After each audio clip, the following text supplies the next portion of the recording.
Estamos no claustro do Rachadouro, no mosteiro de Alcobaça, um espaço que muito recentemente, em finais de 2022, passou a albergar uma unidade hoteleira muito qualificada. Encontramos, de resto, numa área de enorme valor histórico e patrimonial. O Mosteiro de Alcobaça, classificado como Monumento Nacional em 1910, reconhecido pela Unesco como Património Cultural da Humanidade em 1989.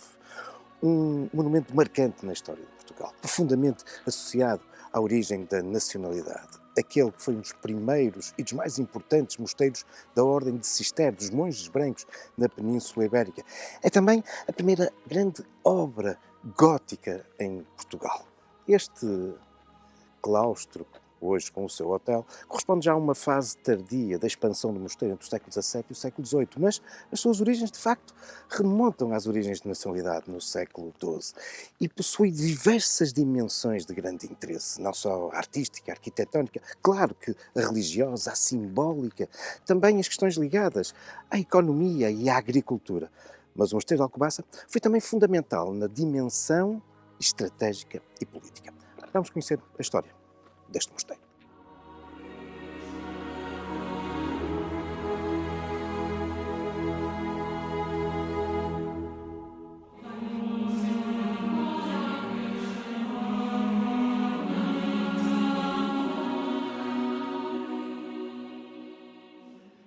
Fundado em 1153 pelo primeiro rei de Portugal, Afonso Henriques, o mosteiro de Alcobaça vê-se dotado de um imenso território, 40 mil hectares. A obra, no entanto, só terá início alguns anos depois, em 1178, e a primeira fase do mosteiro, se quisermos de algum modo coincidente com o erguer do imponente, do majestoso templo, vai decorrer durante 80 anos. É só em meados do século XIII que está concluída a igreja de Alcobaça. Mas, como vos dizia, a criação deste mosteiro pode ser entendida em diversas dimensões. Desde logo, a importância estratégica deste território. É que apenas 5 anos antes de Afonso Henriques doar à Ordem de Cister este mosteiro, este território era o extremo sul do Reino de Portugal, do emergente Reino de Portugal. Com efeito, até 1147, este era o limite do país. É a tomada nesse ano de Santarém e de Lisboa que vai tornar este território mais seguro, reunindo agora condições para ser mais povoado, para ser explorado do ponto de vista agrícola e económico. E quem melhor do que os monges de Cister para o fazer? Esses monges que eram conhecidos pelas suas granjas agrícolas, pela forma como desbastavam as florestas para ganhar campos agrícolas, para secar pântanos. E por isso, este território, que importava povoar, que importava rentabilizar, era então agora entregue à Ordem de Cister. Mas o envolvimento da Ordem de Cister leva-nos para uma outra importante dimensão: a política.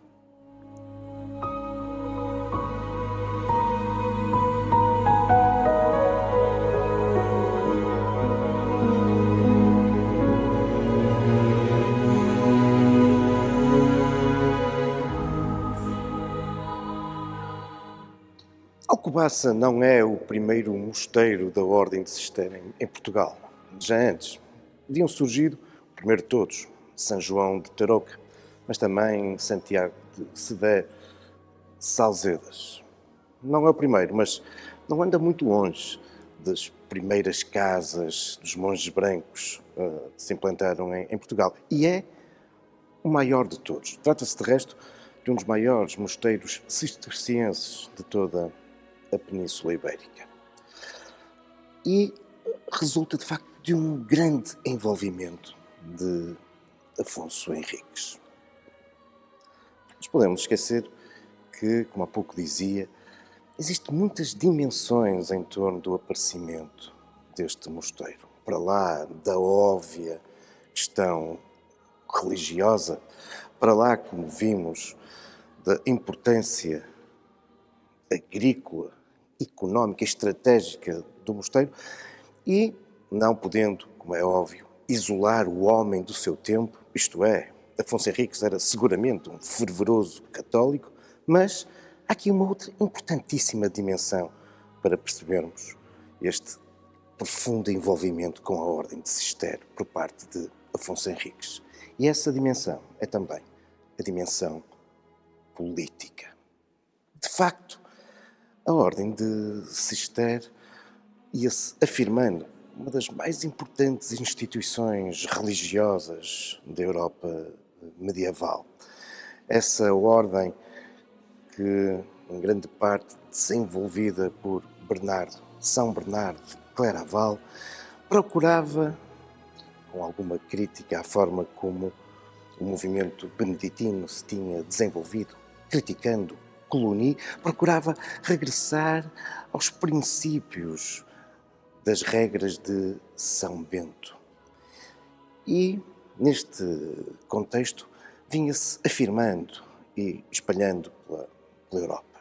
E, particularmente, aquele que era o seu grande dirigente, Bernardo de Claraval, tornara-se numa personagem, uma referência absoluta na Europa.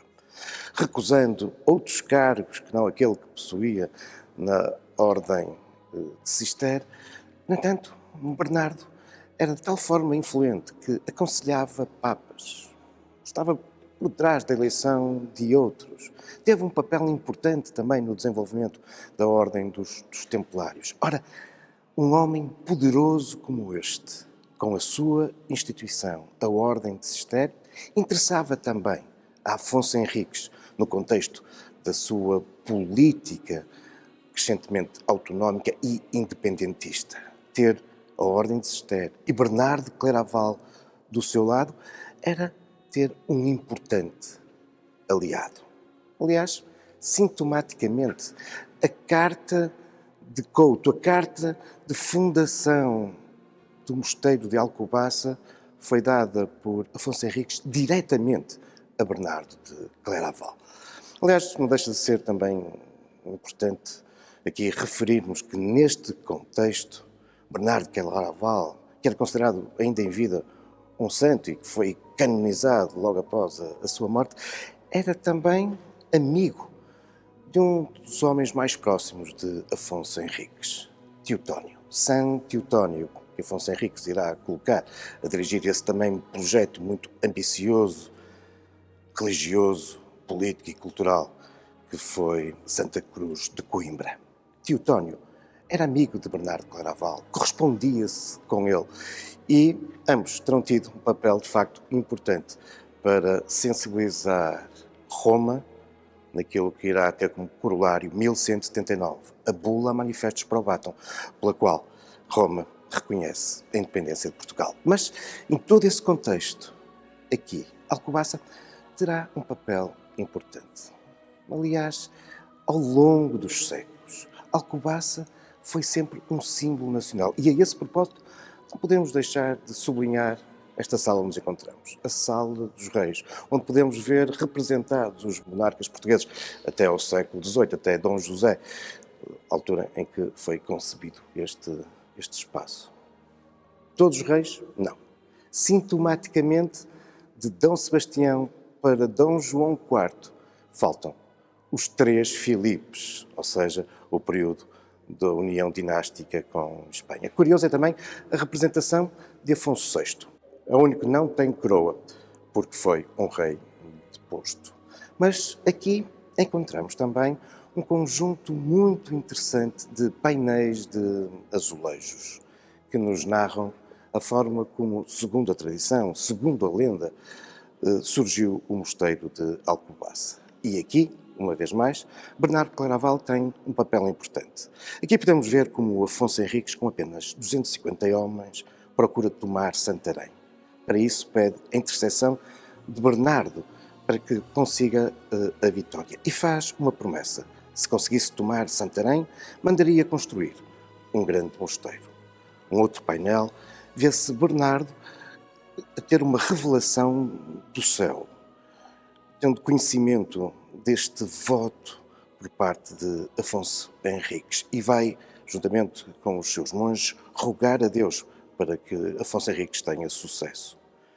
Depois vemos também Afonso Henriques conquistando Santarém e a chegada a Coimbra de 5 monges de Claraval que, enviados por Bernardo, irão envolver-se na fundação do mosteiro. Podemos vê-los, juntamente com Afonso Henriques, a lançar as linhas para a fundação e para a construção do mosteiro, bem assim como Afonso Henriques a lançar a primeira pedra do mosteiro de Alcobaça.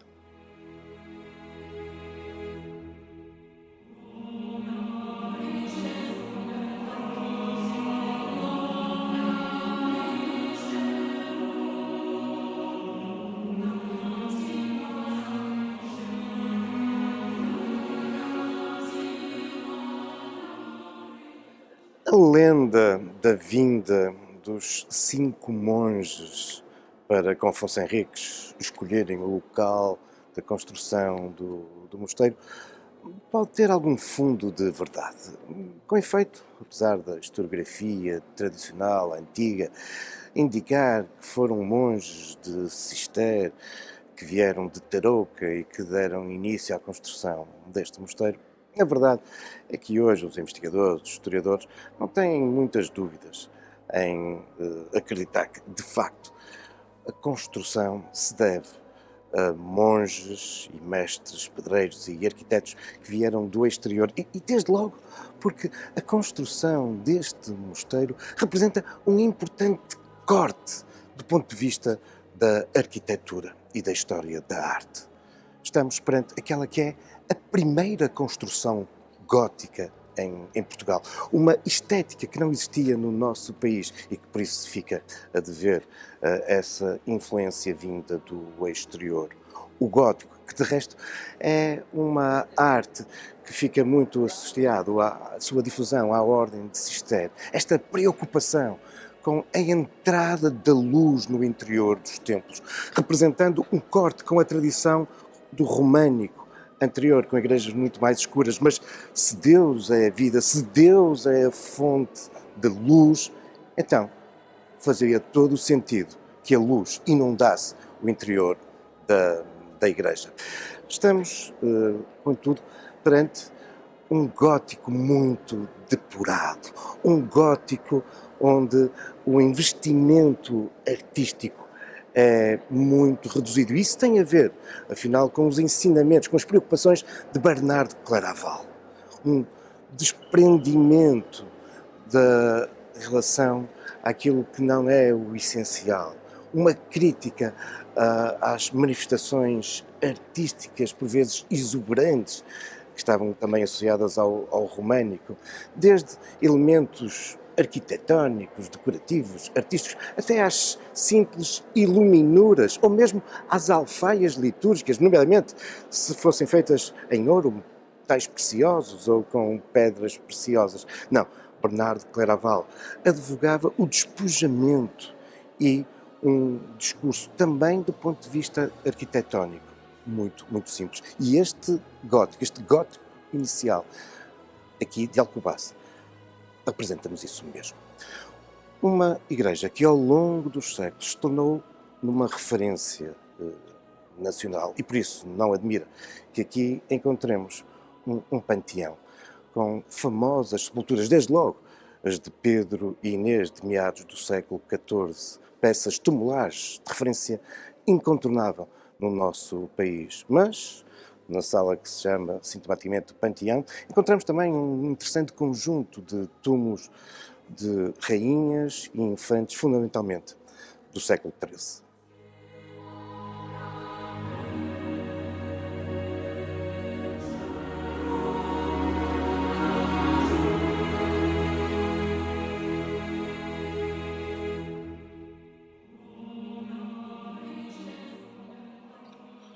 Outro dos espaços mais icónicos do Mosteiro de Alcobaça é este que nos encontramos, o refeitório medieval.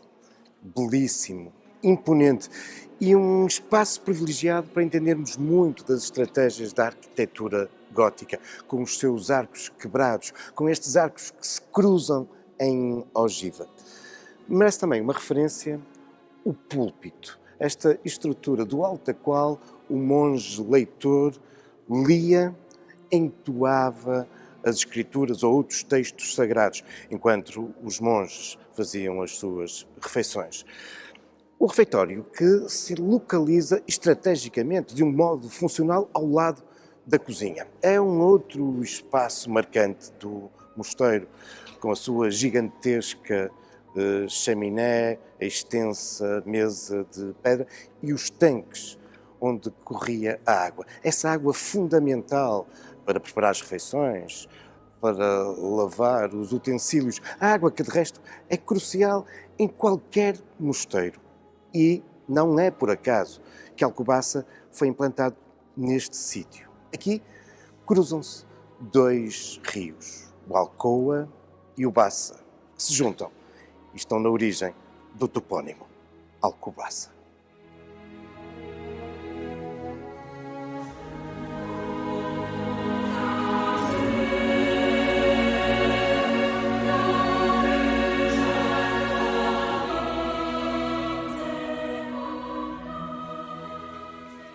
À cozinha e ao refeitório acede-se através do claustro. O claustro, que é um espaço crucial em qualquer mosteiro, tem uma função importantíssima na organização do espaço. Afinal, é através do claustro que acedemos também, não só à cozinha, ao refeitório, mas também aos dormitórios, à própria igreja, à sacristia, à importante sala do capítulo. Mas, para lá desta função organizativa do espaço, o claustro tem também uma importância simbólica.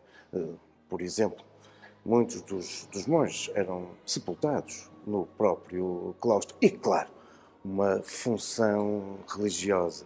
O espaço de oração, de meditação, de introspecção. Sintomaticamente, este claustro, o maior claustro gótico em Portugal, é designado como o claustro do silêncio, porque era exatamente isso que devia imperar no mosteiro e muito especialmente neste espaço de reflexão e de oração. É também conhecido como o claustro de Dom Dinis, porque foi erguido exatamente durante esse reinado. Um claustro que nos inícios do século XVI irá registrar uma intervenção, uma galeria superior, que é da autoria de João de Castilho, o mais notável arquiteto que operou em Portugal no século XVI. Aliás, João de Castilho é também autor de outras intervenções neste mosteiro, como é o caso da Sacristia Nova, profundamente marcada por esse estilo que se vinha impondo em Portugal, o manuelino. Mas João de Castilho fica também associado à divulgação em Portugal da arte renascentista. E, aliás, este claustro e estas intervenções posteriores levam-nos para uma outra dimensão, igualmente incontornável, quando falamos na história deste mosteiro. É a das diversas fases de construção que se foram estendendo ao longo dos séculos e também dando origem a outros claustros, como o de Afonso VI, o do Cardeal, ou aquele onde iniciamos este programa, o do Rachadoiro, e para o qual vamos regressar.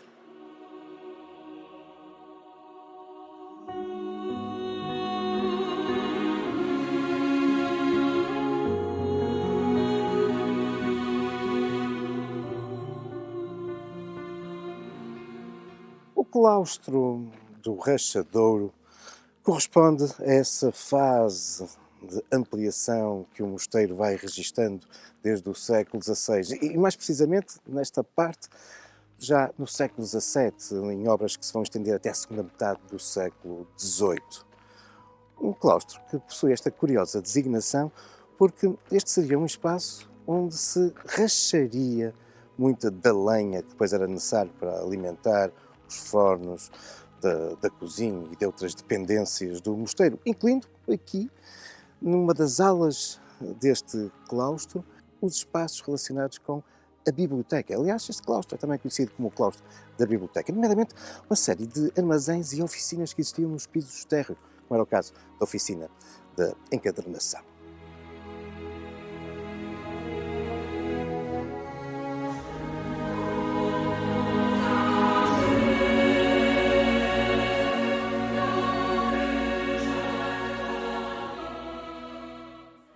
Apesar do crescimento, do desenvolvimento que o mosteiro de Alcobaça denotava ainda em meados do século XVIII, a verdade é que o século seguinte, o XIX, irá marcar o declínio de um modo acentuado desta estrutura. E tudo começa em 1834, com a lei da extinção das ordens religiosas. Os frades retiram-se do mosteiro, que é nacionalizado. E a partir daí ele vai ter várias utilidades, mas paulatinamente vai-se também degradando. Serviu para instalações municipais, para tribunal, para quartel militar, para armazéns, albergue, mas quando chegamos ao início do século XXI, particularmente esta ala extrema em torno do claustro do Rachadouro encontrava-se muito, muito degradado.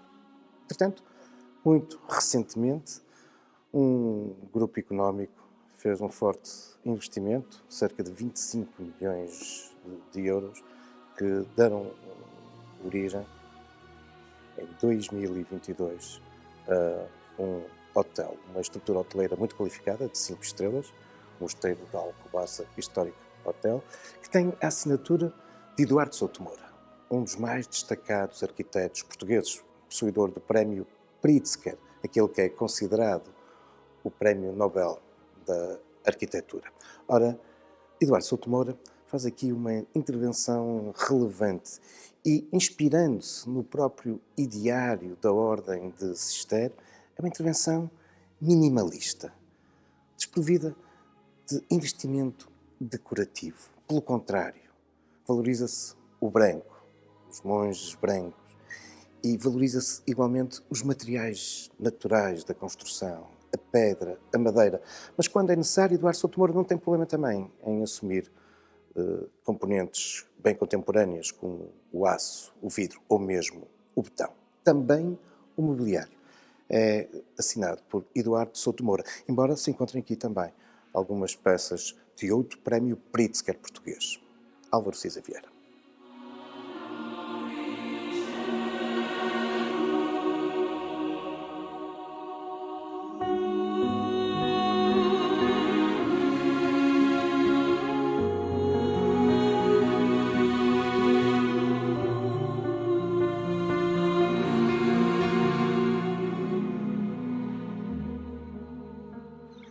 Um dos mais notáveis espaços desta ala nova do Mosteiro de Alcobaça, em torno do claustro do Rachadouro, é a sua biblioteca, marcadamente barroca, construída na segunda metade do século XVIII.